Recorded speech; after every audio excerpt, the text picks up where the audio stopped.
Hi everyone! We're back on Survivor for a new season, Fans vs. Favorites, which is super exciting because the original Fans vs. Favorites is definitely my favorite season and I feel very attached to it. So I'm really excited about this.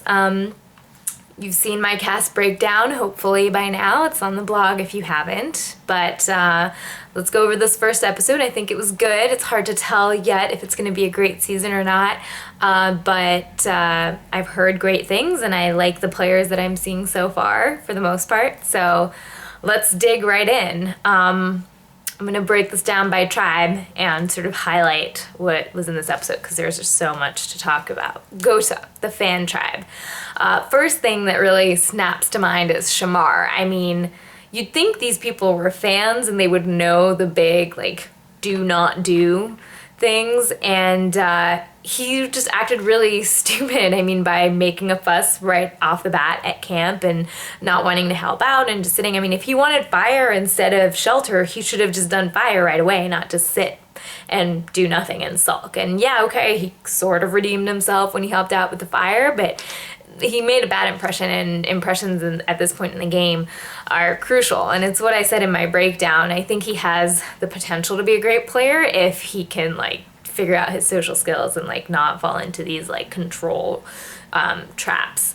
And the other thing I'll say with that is with life at camp, it's about what you don't do more than it is about what you do. You're expected to contribute. So contributing and working hard, unless you're bringing food in that you wouldn't otherwise get, then you're just expected to work, and no big deal. That's not going to help put you up in the game. But if you don't do anything, then you're actually targeting yourself. So more in the fam tribe, Ali and Reynolds. I think Reynolds has a good head on his shoulders and could play a good strategy. I think it's smart for him to say, yeah, I'm gonna get with the guys. That's no problem. I want to have an alliance that isn't as obvious.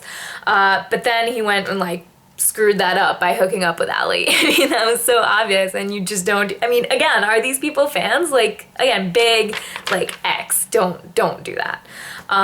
Eddie, I said this also in my breakdown, not a fan. He seems just very short-sighted to me. He's going with the young, popular crowd as his alliance, and I don't think Eddie and Hope are gonna make it far. It's a dangerous alliance to be in, and hopefully Reynolds will see that and not get stuck in that alliance, but we'll see. It's too early to say really with the other contestants. I think there's good potential for the other players, so I'm excited to see that.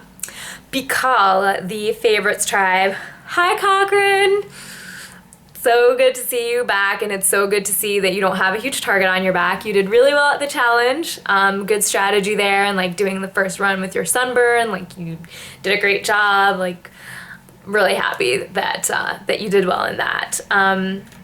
Philip, it's kind of funny. I'm not Philip's hugest fan. He's entertaining to me. That's pretty much where it ends. But even though he didn't do the best job, he wasn't entirely awful either. Clearly his strategy to not talk too much and not scramble.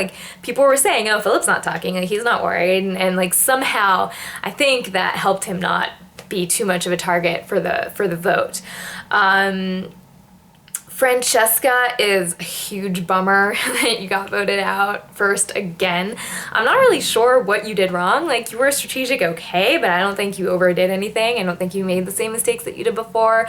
I think it's almost a question of it was really hard to tell what alliances were going, who was going where. So it's more a question of let's not burn any bridges. We're gonna vote out the person that doesn't really have as many connections in terms of Survivor time with everyone. And it sucks. I would not, if it were up to me, I would have voted Andrea out. I think that she is a strategist and can be dangerous. I don't think she's super dangerous, but I would have probably voted Andrea out. And obviously the people who did that, the people who voted Francesca out really were Dawn and Cochran. They were right.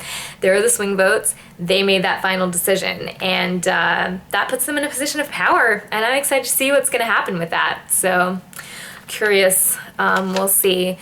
The other thing is that now it's very obvious that Brandon, Brenda, and Eric were the ones who voted for Andrea, and now they're going to be in the minority, and that really sucks. He's obviously in the preview they said Brandon was going to be in danger, and I really don't care to see him let his craziness out. But I'm bummed about Brenda and Eric, so I really hope they'll be able to like somehow make it back. I want to see Brenda, Eric, even Corinne. I really liked Corinne, and I haven't seen her season yet. One of the few I haven't seen yet.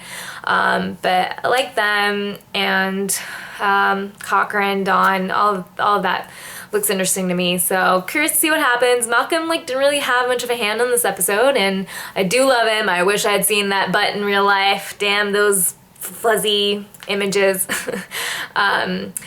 But yeah, we'll see what happens. I hope Malcolm will have better luck this season and do well. I'd be bummed to see him voted out, just because he hasn't made enough connections right off the bat. But yeah, let me know your thoughts. Welcome back. This one's a bit longer because it's the first one, but I'll try to keep it down to the usual time in the future.